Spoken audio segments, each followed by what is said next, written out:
பகுஜன் சமாஜ் கட்சி தலைவர் ஆம்ஸ்ட்ராங் கொலை வழக்கில் விசாரணையானது சூடுபிடித்திருக்கிறது. சேலம் சிறையில் சம்பு செந்திலின் கூட்டாளிகளிடம் சென்னை தனிப்படை போலீசார் விசாரணை மேற்கொண்டு வருகின்றனர். இது பற்றிய மேலும் விவரங்களை செய்தியாளர் சதீஷ் மணி விவரிக்க கேட்கலாம். வணக்கம் சதீஷ் மணி. ஆம்ஸ்ட்ராங் கொலை வழக்கில் தற்போது வரை எத்தனை பேர் கைது செய்யப்பட்டிருக்கிறார்கள்?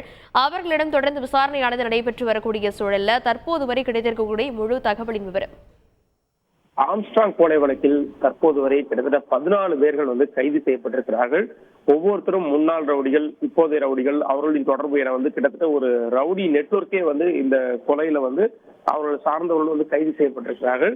இதுல முக்கியமா கடந்த 10-15 வருடங்களாக போலீஸ் கண்களிலே படாத சம்பவ செந்திலோட கூட்டாளிகள்ட்ட சென்னை தனிப்படை போலீசார் விசாரணை நடத்திருக்கிறாங்க. அந்த விசாரணையில பரபரப்பு தகவல் எல்லாம் வெளியாகிருக்கிறது. சேலம் சிறையில தான் சம்பவ செந்திலோட கூட்டாளிகளான எலி யுவராஜ், ஈஸ்வரன் ஆகிய இருவரும் சிறையில் அடைக்கப்பட்டிருக்காங்க. அவர்களிடம் சென்னை தனிப்படை போலீசார் தீவிர விசாரணை நடத்திருக்கிறாங்க. இருவரிடம் நடத்தப்பட்ட விசாரணையில சம்பவ செந்திலோட அந்த கொலை பாணிகள் குறித்தும் அவர் பல தகவல்களை வெளிவந்திருக்குது. இதுல எப்போதுமே சம்பவ செந்தில் செல்போன் மூலம் பேசுவதை தவிர்த்து வந்திருக்கார். இதற்கென உள்ள பல ரகசிய அந்த ஆப்புகள், செயலிகள் மூலமாக பேசிய அதன் மூலமும் திட்டம் வகுத்ததும் விசாரணை தெரிய வந்திருக்கு. ஆம்ஸ்ட்ராங் கொலை நடக்கிறதுக்கு சில தினங்களுக்கு முன்பாக சென்னையை சேர்ந்த சிலரிடம் இந்த ஆப் மூலமா அவர் பேசியிருப்பதும் அந்த விசாரணையில தகவல் வெளியாகி இருக்கிறது. எப்போதுமே தமிழகத்துல தங்காத இந்த சம்பவ செந்தில் வட இந்தியா மற்றும் இந்தியாவினுடைய எல்லை பகுதிகள தான் அடிக்கடி தங்கியிருந்ததும் அங்கு நடமாடியதும் இந்த விசாரணையில தகவலாக வெளியே வந்திருக்கு.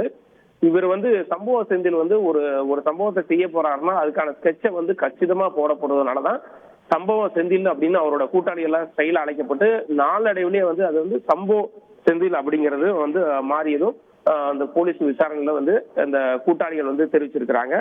தூத்துக்குடியை பூர்வீகமாக கொண்ட சம்பவ செந்தில் வழக்கறிஞர் படிப்பை முடித்த பின்னர் சென்னை தண்டையார்பேட்டையில தான் செட்டில் ஆனதும் அங்க பல வேலைகள் செய்து வந்ததும் இதன் பின்பாக கிடைத்த அந்த ரவுடிகள் தொடர்பு மூலமாக தான் பின்னர் இவர் மிகப்பெரிய ஒரு ரவுடியாக உருவெடுத்ததும் விசாரணை தெரிய வந்திருக்கு.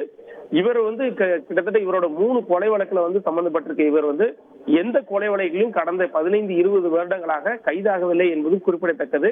அதே போல இவரது புகைப்படமும் கிட்டத்தட்ட ஒரு 15-20 ஆண்டுகளுக்கு முன்பாக எடுக்கப்பட்ட புகைப்படம் தான் தற்போது வரை போலீசாரோட கையில இருக்கு.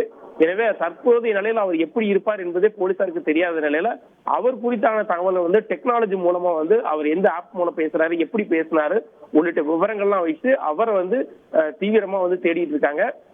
அவரை இந்த போலீஸ் கண்டே படாத சம்பவ செந்தில் போலீசார் பிடிப்பது என்பது ஒரு சவால் நிறைந்த பணியாக கருதப்படுது. தொடர்ந்து அது குறித்து தீவிரமாக விசாரணை நடத்திட்டு வராங்க. விரிவான விவரங்களுக்கு நன்றி சதீஷ் மணி. செய்திகளை உடனுக்குடன் தெரிந்து கொள்ள உடனே சப்ஸ்கிரைப் பண்ணுங்க.